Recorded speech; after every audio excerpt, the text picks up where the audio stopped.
Um, so we're here with JJ Holmes, who's the operations supervisor um, and remind me, JJ, I always mess it up. It's Lornick Indian Band Development Corporation Okay, is basically the main one that we need to be worried about for sure. okay, perfect. Thank you. So JJ, thanks again for jumping on with us. And we've got just some questions here to ask you, just a little bit about your career and a bit about really your path and your story to get to where you are today. And we'll have, as we can see, a few live attendees with us, and then we'll have this recorded for the people at home or that couldn't make it tonight. Um, just to start off, can you tell us about what you're currently doing and working at? Okay, yeah. So basically, my current profession, I guess you can call it, consists of a lot of different factors, a lot of different aspects to it as well too. But mainly, I oversee the operations aspect of the Lornick Indian Band Development Corporation.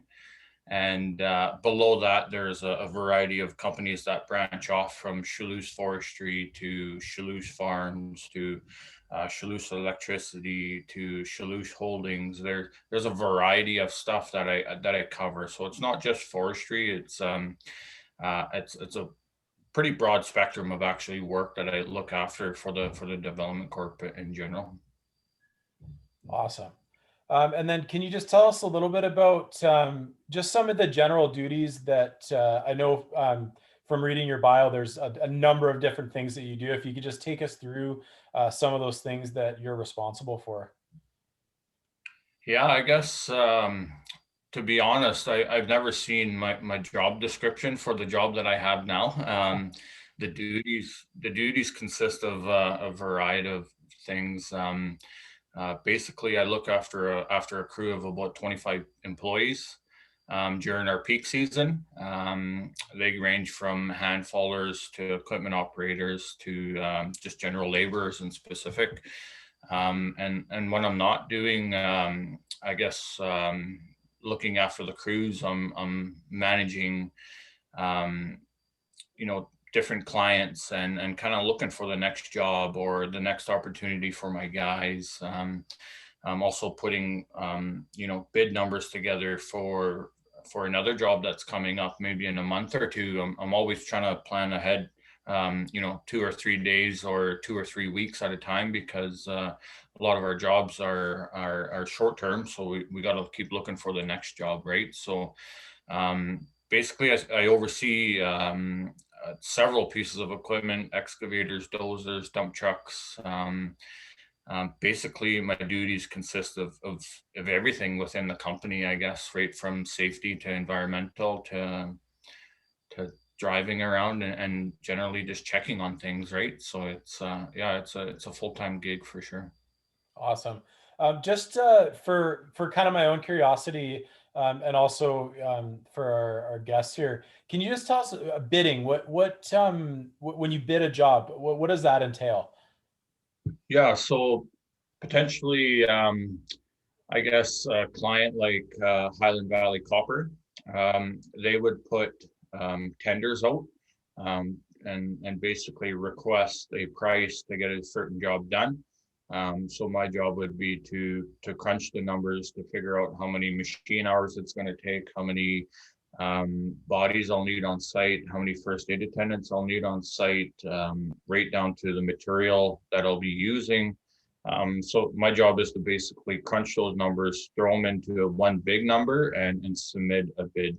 And I sit there and wait for the other people, the other companies in the valley to put those numbers together, and then HVC would do a review and hopefully LNIBDC is a successful bidder. Awesome. And so if you were to win a bid, and I know that there's probably lots of answers to this, but what you go to a job, what does that like? What does your work site or your workplace generally look like for you? Yeah, that's another tough one, man. Like it's um I guess I could say my office consists of probably the best views out there. One day I could be 40-kilometer out in the Husham. I don't know if you guys are aware where that is or not, but it's an hour and a half out of town.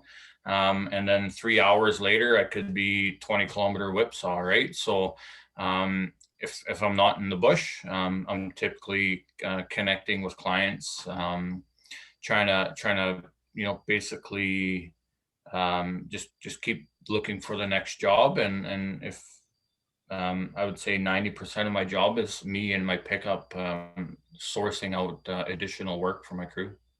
Oh, awesome. Okay. Yeah, and I guess just to build on that too, what would then, if you could take us through like a typical day or maybe a typical week or a few examples of what some of your day-to-day work is gonna look like. Yeah, I guess the only consistency in my job is probably my coffee every morning. I that's probably the most consistent. But basically, on a Monday morning, I could be building a road. On Tuesday, I could be falling right away for a power line. On Wednesday, I could be heading up to Pike Mountain to do a pre-work for another excavator that's out there doing some site prep or some rehab or putting back old logging roads. Basically, maybe on a Thursday, I'm in a conference with BC Invasive Species Council. On a Friday, I'm jumping in a machine and building that logging road myself. And then I guess a Saturday, I would be putting bid numbers together. And I guess on a Sunday, I essentially would be organizing low beds and just laying out the work for my crew for the Monday to follow. So yeah, it's a that's a basic week right there. I guess the weeks can vary quite often. So Wow. Yeah, but definitely lots of variety. Hey, by the yeah, sound of it, huge. it's Yeah, yeah. yeah, tons going on. Um, and I know you mentioned too a little bit about you have a role in kind of safety and environment on the job site as well. Could you just tell us a little bit more about that?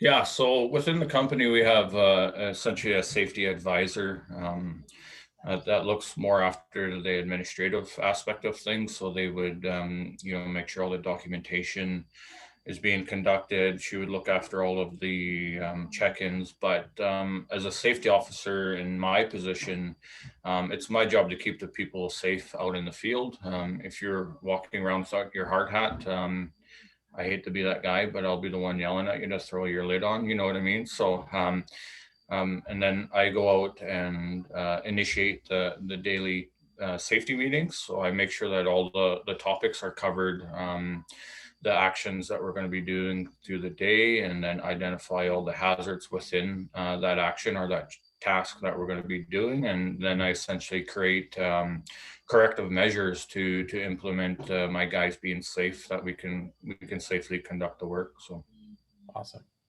yeah, and I guess on the environmental aspect, it's just being a steward of the land. I take a lot of pride in my backyard, and if I see something that's not feeling or look good to me, then I follow the proper channels to try and eradicate an issue for sure. Awesome. Yeah, that's good to hear. Mhm. Any things that when you're thinking about what you're doing right now that you really like, and then maybe a couple things that you really would change or don't like as much about your job? Yeah, that's a good question. I think just having a general different job of every single day.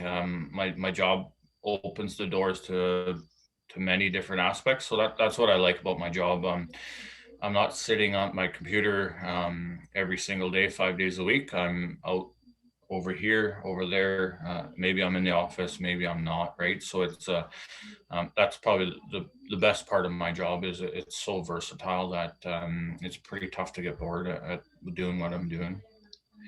And then to touch on something I don't like, it's really tough. I guess it's a tough question. I know I've conducted interviews, and those are some of the tough questions to figure out. when you go in for an interview, that's one of the main questions that somebody asks you, is because I've asked those questions to people, and a lot of people sit there and struggle to find something that they don't like or they have trouble with, and to share it. But I guess I guess one of my big ones is probably not having a hot lunch every day. Would be something I dislike on my job. But again, I guess more or less being the bad guy sometimes. Like I said, when somebody's not being safe, and I have to really step up and engage and enforce, somebody not taking the proper procedures or steps to protect themselves in general. So that's kind of a dislike, I guess, in my job, that I have to be the bad guy sometimes. Yeah, really great answer actually too. Um, so any really memorable experiences that you've had? I guess open it up to, do you have any like cool stories you can share with us, or something that really sticks out for you as that happened on the job, that that's, I guess, just memorable. Yeah, there's been quite a bit of highlights in my career, I guess, as you know, one of the big one that's it's I never got the opportunity before, but I'm getting it now, is be able to jump in a helicopter and just see different jobs, and get a bird's eye view of some of these contracts that I'm bidding on, and getting to explore the backcountry in a whole different aspect is something that somebody doesn't get on a regular basis, right? So those are huge, memorable moments for me. I hate flying, but I love a helicopter, so it's good on that aspect. I think. Taking on a role as an incident commander was another highlight of my career. Being able to, try and protect the community from floodings and stuff like that, and take charge, and to um, just be in that role was an achievement for myself, and I'll carry that, forever. And another big one from natural disasters was when the Mill Creek washed out there, like up by Nicola Ranch here, that the whole road was basically gone. And I had the opportunity to go back in there and reroute an actual moving river. It's something that I've never done, never been a part of, but I was lucky enough to get the opportunity to be a part of electroshocking fish to make sure that we capture all of the fish within the stream that we're moving in the process, and placing 30 to 60 loads of riprap every 300 feet. Like, it was a pretty extensive project, and I learned a lot from it. And so yeah, those are basically some of the ones that really hit home for me, for sure. Yeah, awesome. Thank you. That's great. Um, so can you take us kind of, I guess, now backwards a little bit, and talk a little bit about just how you got to where you are today? Even just starting, thinking about, we have a couple high school students with us tonight, and when you were sitting in their shoes, how did you go from there to what you're doing now, and um, everything in between? Yeah, that's a good question. I think a lot of my pathways and education and experience have been boots on the ground. I've basically got my hands dirty, and I made those mistakes. You know what I mean? I made mistakes and I learned from them. Um, I had no clue that basically there was a position available that I could be in, that I'm in right now. And when I was in high school, I was thinking about graduating, and I could hear all the buzz of all my friends heading off to college and taking heavy duty mechanic courses, and they were pumped and they were excited and they were ready for that journey, right? But for myself, I was working out at Douglas Lake Ranch through the summers, and getting involved in some heavier equipment. And there was a time where I wanted to be a heavy duty mechanic, and my path was to try and play a few years of junior B hockey. So I did that for 2 years. and I gained a lot of experience from there. I learned a lot in a leadership role, being a captain of a hockey team, and taking the team with you and carrying them behind you, and that was kind of the stepping stone of my career. And I knew that I wanted to be a leader in some kind of capacity. And basically, like I said, hockey was a big pathway to get me to where I'm at.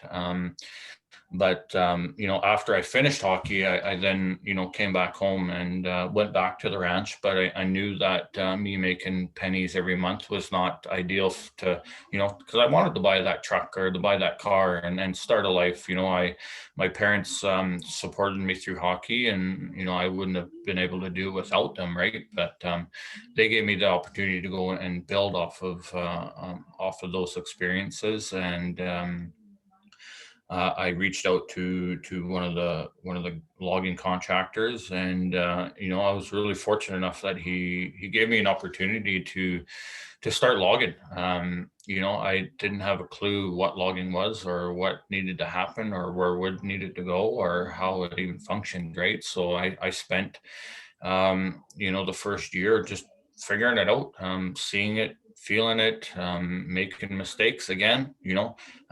Those were huge parts of the success, I think. And then basically I did that and moved up in the ranks, basically from running night shift and having to work night shift all the time to being the day shift guy. And I was running bunchers, and that's not me in the buncher, or me who did that in the buncher, but I ran bunchers and skidders and processors, and I knew I wanted to keep going. So I started asking the forestry supervisor, can I try and jump on a dozer and start building some road? Or like I I had to reach out, because I knew if I didn't, those options just don't fall on your lap unless you ask for them, right? So I think that was a big part of me getting to where I'm at as well. And then I've had an opportunity, basically, when a breakup came up. So, logging, you work for a certain amount of time and everything starts melting. So they shut the bush down, and I was looking for some additional work. And that's when Lornick Indian Band Development Corporation came out for a job posting. And then again, I moved to the ranks from there and running equipment. And then there was an opportunity where my manager was let go. We were kind of left to figure it out, and I stepped into that management role as an acting manager for the time being, until the company could secure somebody, or bring somebody in, or do some more interviews, right? So I got to see a whole different aspect of what somebody was doing for me before, right? As an equipment operator, I got to see invoicing, and what it costs for fuel, and what it costs for wages, and WCB. And there's a whole different realm of numbers that are associated with just a guy going out and running a piece of equipment. And it happened for probably 9 months before we did interviews and found somebody. And in that 9 months, I learned an abundance of things. Basically, I I learned enough to create a job opportunity for myself when this new manager was to come in. I I found out that it was key to our operations to have an operations supervisor, somebody that can focus on finding those jobs and running around and doing that aspect. And yeah, that's I don't know. That's it in a nutshell, I guess, Dave. It was pretty extensive for sure. Yeah. Awesome. Yeah, no, thank you for sharing that. Um, I'm wondering if you could tell us a bit, just about some of the ongoing training that you have done along the way. I know you and I texted about this last week, and really extensive amount of continued learning by from kind of our conversation. If you could touch on that for us, that'd be great. Yeah, for sure. It was I guess right from junior B, you get put in training and courses, and they educate you on safety, and that was kind of a stepping stone for me to pursue a bit of a safety role. So I knew right away in the forest industry I could make an impact with our logging crew, and I went in and did some auditor training. I went to 3-day courses where they taught you how to submit audits and the proper safety paperwork, and from there it was just basically course after course, right from H2S to first aid to ground disturbance. Now I'm still pursuing those courses and keeping up with those certificates on a regular basis. There's always something new coming out. Pipeline safety. There's rigging courses. There's so many different aspects of courses out there and knowledge and information. And it's quite available to anyone that really wants to take it, and especially with COVID and the virtual world of we're going with things right now is huge. I could there's a lot of professors that are sitting at home and students in class and teaching virtually. So it's it is challenging at times too, having all these certificates and not knowing what to do with them. It's I think it's important to tailor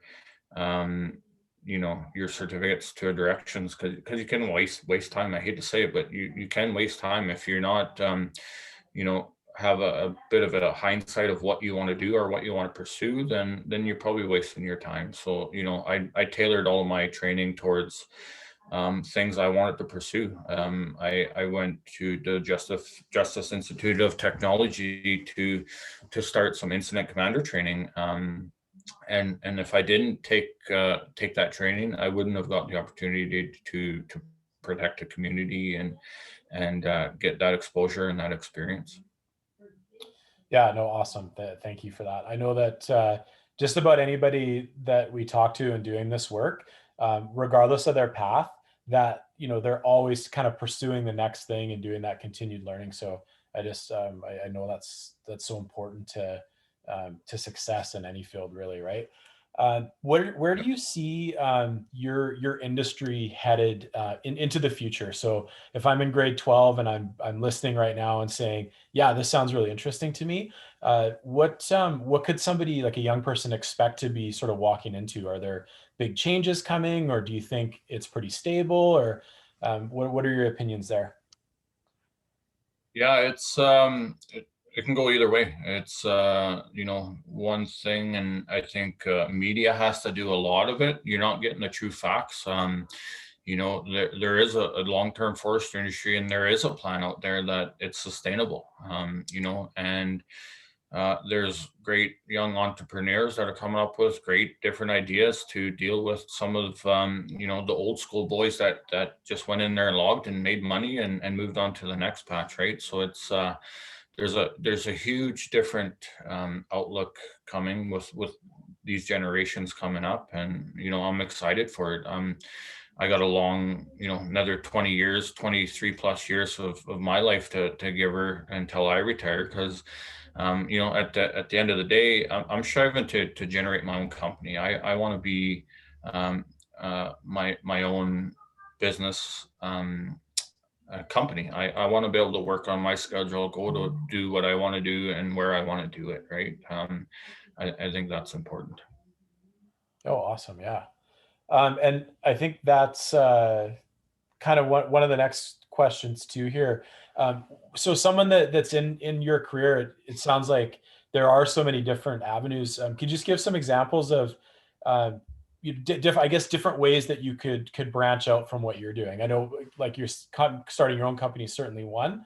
Any other Yeah. things that you know of that that relate or that you could move to, or Yeah, there's a ton of different options in reality, I guess. I right now I'm already venturing off and trying to get different outlooks. I've recently jumped on some board of director roles, and getting that whole different aspect. I didn't even know what board of directors were, or the use of board of directors, but they play a vital part in a lot of companies. It's a lot of educated boot work people and people that have a general understanding of what needs to do or be done, and you know it, they look at numbers. They want to see to make sure that your company's in the black and not in the red. So those are some options that I'm kind of reaching out on, and trying to gain some experience, and be a different point of views of work that I can come back and utilize it in the profession that I'm in right now. Even stepping into a management role, it's something I wouldn't turn down. It's something I probably would probably look into. And I like I said, I've been there kind of, and I know what it takes, and what I need to do. But there's, like I said, there's a variety of different avenues that I could peel off from. My options are, I'm not saying they're endless, but if I wanted to do something different tomorrow, I have enough backing and support, and I'm gonna say boot work education to fake it till I make it, man. Like that's my motto. It's you don't know unless you're in there doing it, right? So Absolutely. No, lots to be said, I think, about just being able to kind of learn on the fly, and once you get there and find a way to stick, and who knows what happens, right? How about are there some other professions or other jobs that you work closely with that you could tell us a bit about? yeah, like I said, I cover a variety of things. It's we're starting to venture off into a couple different avenues, I guess. And just trying to build our team. So we're having to create some sustainability. We know we can make money fast, and do good jobs, and look at on a monthly basis. I do 5 different jobs, but we want to create some sustainability within our development corp. We want to create some long-term jobs, something that maybe when the Trans Mountain pipeline is finished, I hire 50 people. Well, I need a place for those 50 people to go, right? So, that's part of our business development motor right now, is to try and generate some of those, sustainable resources. Like, I hate to say it, but garbage is a sustainable resource. It's not going anywhere. It's dealt with all the time. We're looking into soil composting. Those are huge ones. People are cutting their grass every day, and they need a place to put it, right? They're trimming their branches, and they're hauling material away that we could reuse, and sell organic local soil. You know what I mean? So, Yeah. my to answer that question, it's the possibilities could be endless, but a lot of it is, I guess, equipment operating to equipment mechanics. Like we don't have full-time mechanics, but we're getting big enough that we need to facilitate somebody that maintains our equipment, to make sure it's good for the next job.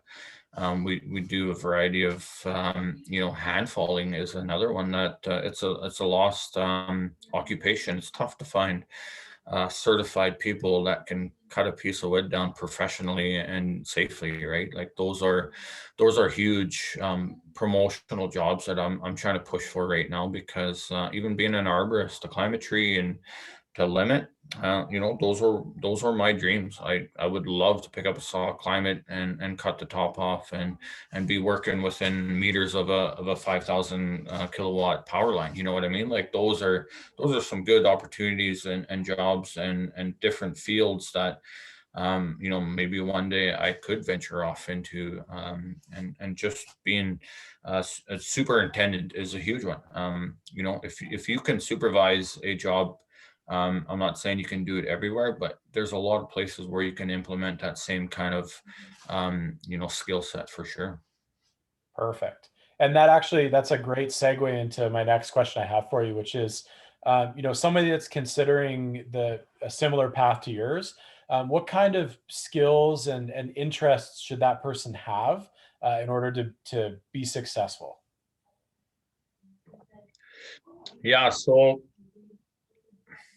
it's a, I think for me, it's a bit of a tough one, I guess. A good skill is to have a positive interest in what you're doing. I think it's mistreated or missed accounted for, I guess. But being positive is huge. You must want to show up and be present. You know that you can accomplish something in at the end of the day, right? That's huge. That's a huge skill set I look for in all of my guys. Um, a skill is you know uh, being positive is huge.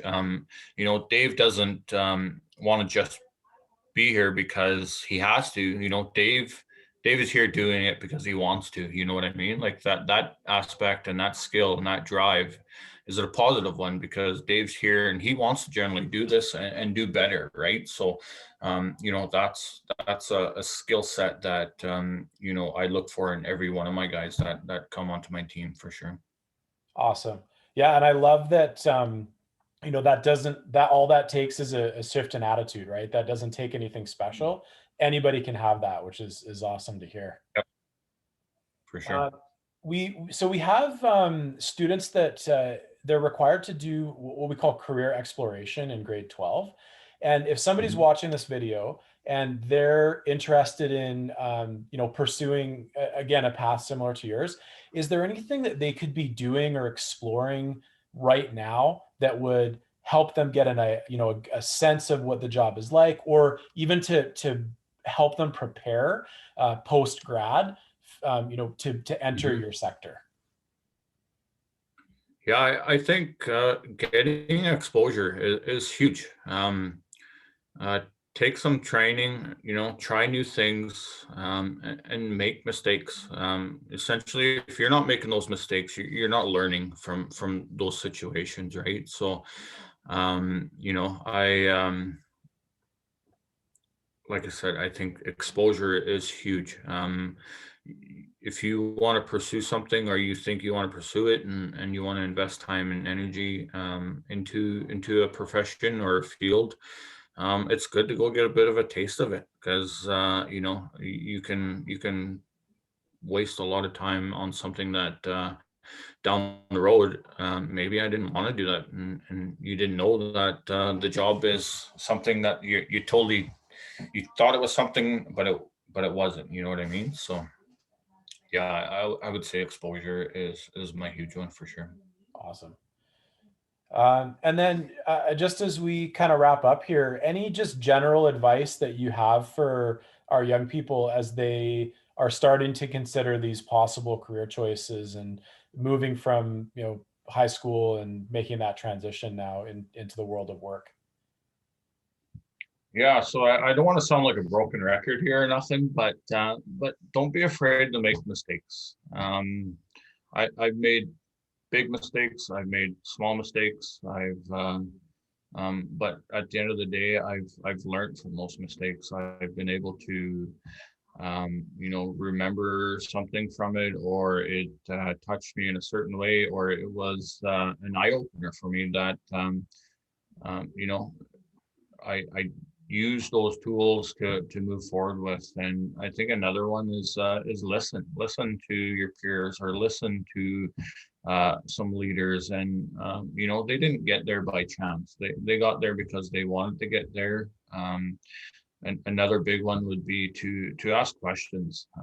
If you don't ask the question, you'll never know the answer. It's just like Wayne Gretzky, man. Like if you don't shoot the puck, you're not going to score, right? So, those are big ones.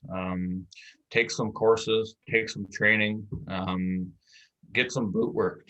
Go out and see if you actually like the job that you want to pursue. Get a bit of a hindsight as to what it takes to do the job. Because you're going to invest your time, you're going to invest maybe not your money, but your parents' money, or maybe it is your money. You know what I mean? Like, we want to make sure that, 3 years into the program, you're at your wit's end, because this is something totally I did not want to pursue. And, so I strongly suggest getting some exposure. I think that's huge. Tried new things, go different directions. Like I said, just expose yourself. How are you supposed to love something, if you don't get your butt out of bed and try it? Essentially, I love my job. It makes it 10 times easier to get my butt out of bed and go and be successful. Yeah, no, awesome. Thank you. And I do want to open it up here too, if there's any questions from Brody or I see it's Catherine, but I think it might be Amelia here that's joining us.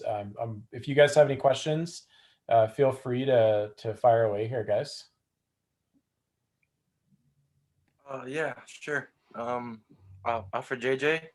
So, in your line of work, how does your line of work i- i- interact with the environment and the wildlife that are in the forests that you're logging out? Yeah, so um, a lot of the blocks nowadays, they do PFRs, so they go out and do pre-field recce's. So they before they go out and attempt to log these blocks, they go in and identify all the native plants within the block. They identify all of the water features, natural course drainages. If they classify streams by lettering them, and there's certain mitigations and procedures that a person has to follow in order to successfully go in and knock trees down and move them to the mill, right? So that's part of just being stewards of the land. The government's got an obligation to reach out to First Nation communities and ask and consult. Maybe it's my traditional hunting grounds or traditional territory that I go and do some ceremonies. So that's part of the process in trying to protect and the wildlife and some of the native plants that are in our territory. Because myself, I do go out and harvest. I do go pick huckleberries and Saskatoon berries, and I there's certain areas where I want to protect, and I don't want any logging activities to happen. But at the end of the day, I know that people live on the wood that goes through the mills, and so we all need to kind of meet in the middle and make sure we're covering our basis and protecting the environment to its max capacity. And like I said, myself, I'm just a steward of the land, and if I see something that I'm not in agreement with, I have enough strings to pull that I can and talk to some higher level people and to make some changes, right? So I don't know if that answered your question. I just kind of went off a little bit, but yeah, that's kind of it in my field, I guess. Thanks. Yeah, thank you. Awesome. I do have to ask, the picture that you have as your background, is this something you were involved with, or something that happened on a job site? Yeah, it was another aha moment, I guess. When it comes to safety, right? When this happened, I was loading long logs in a wheel loader. The operator, he had, I don't know, 15 to 18 years experience, but complacency set in. You do something over and over and over again, complacency sets in, and you make mistakes. Uh, and that's another learning moment. Is yeah, he did make a mistake, but he probably didn't do that again. I know he didn't do it again, right? So but yeah, and nobody got hurt on this incident.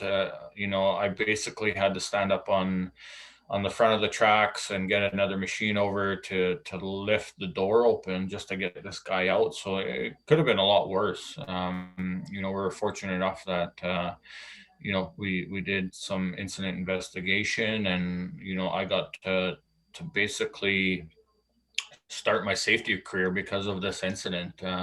It shed a lot of light into me. Just you know, seeing that type of an incident that probably could have been avoided. You know, if we had a meeting or you know, recognize the complacency of the operator, then we probably could have avoided the situation. So it's just a bit of um, a memorable moment for me too, I guess. So. Yeah, no, that's very cool. Thank you for sharing with us. Any last minute questions from Brody or Catherine and Amelia? If Oh no, yeah. JJ, So one we'll, last quick question. oh, sorry, Brody. Go ahead. Yeah. Yeah. Um. Do you work with any um like like on your surveys for like if you're gonna log out a place? Do you work with any like wildlife the biologists or foresters or like anything like that?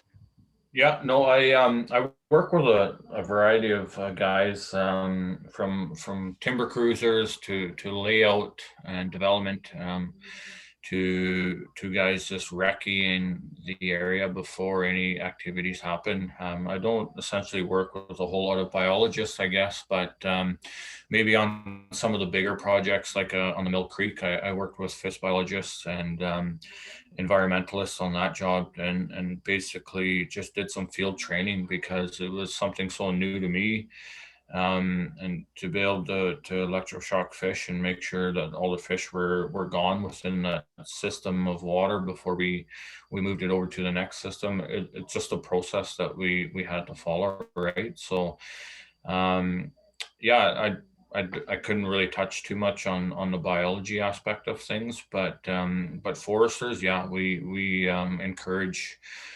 We have a couple registered forest techs on staff that could mentor people and um, you know, find different avenues, because a forest tech essentially has 8 different titles associated with a forest tech. A forest tech can go out and do silviculture surveys. Forest tech could be in charge of the tree planting operations after a forestry logging practice, right? So there's definitely a variety of different I guess forest tech titles that you can pursue, and I get a lot of people are probably just hear forest tech and you think it's cutting down trees, but there's 30 other different aspects that come into play, right from management to HR person to an administrative person to a safety person. You know, those are 5 people even just to get to the employee that is a forest tech, right? So it's yeah, in my job, I meet all kinds of different people on a daily basis, and I try and gain as much knowledge that I can, and I ask questions. You know, there was a time in my life where things were real tough to ask questions. You know, to ask an older person to on experience and fear of them, you know, looking down on you because you didn't know something. It's 2021 now, and you know, we have every right to stand up and ask those questions and to get those answers. You know, even Dave, he should be getting asked a lot of questions. Dave, where can you help me do this, or where should I be going with this, Dave? And you know, those peers and those knowledge keepers and those elders are there for the youth to dip into and to ask those questions and to gain that knowledge. Yeah, really well put. And that's, you know, really the goal of why we're doing this tonight and our other sessions as well. And you mentioned it too, just uh, how you take a role like forest tech, and there's an idea that I think people have about that that isn't necessarily accurate. And there's so much more to all of these different jobs and careers and pathways that people can take. And it's just nice to hear from people that are doing it and are from Merritt and part of the community. I know, JJ, we mentioned this earlier, but just when we put the promotion out for this and the amount of support that community people had for you, and just it was really heartwarming for me to see Merritt, the people of Merritt, just really rallying around an event like this, and Yeah, I know. kind of singing your praises, right? And I thought that was really neat, and we're super happy that you could join us tonight, and very appreciative of your time. I know I really enjoyed this, and I know that others will as well, and I'm excited for more of our students to be able to see it. Yeah, for sure. And just one thing that I wanted to touch on, Dave, is there is a lot of other opportunities. Workshare or job creations opportunities. The BC or First Nations Forestry Council, they do a Workshare program with say the Métis Society, and they support your wages, and they call up the JJs of the world, and they ask if they want to mentor kids or students. And in the past 2 years, I've had a summer student come out with me on a regular basis, and it's me getting up at 4 a.m. and picking her up and exposing her to many different aspects. One day I had her in a skid steer doing some work for me, and the next day I sent her out timber cruising, and the day after that she was doing some safety paperwork, and just getting the exposure. And she's a second year TRU student right now in the natural resource program, and she's tailored some of her courses because she's got to go out and experience some of those things. And maybe she's thinking I didn't want to do some of that stuff. So her being able to go out and just feel it and experience it, and getting understanding of the many different avenues within forest industry or the construction industry, it's no different. There is a variety of jobs out there, and people just see the big names, but it takes a whole army to build those big names, right? So look into those programs. I know there's some more job fairs and stuff coming up that I'm going to be doing some interviews in as well too. And and at the end of the day, I'm building my workforce too. I'm looking for young people that essentially want to learn, and I can pass my knowledge down to them, and I hope that they could be successful too. Oh yeah, awesome to hear. Well, once again, thank you so much for joining us. We really appreciate it. We'll say goodnight for now, but again, thanks so much, and we really appreciate your time. Okay, sounds good, guys. Thanks. Okay, Thanks. thanks again. Bye bye.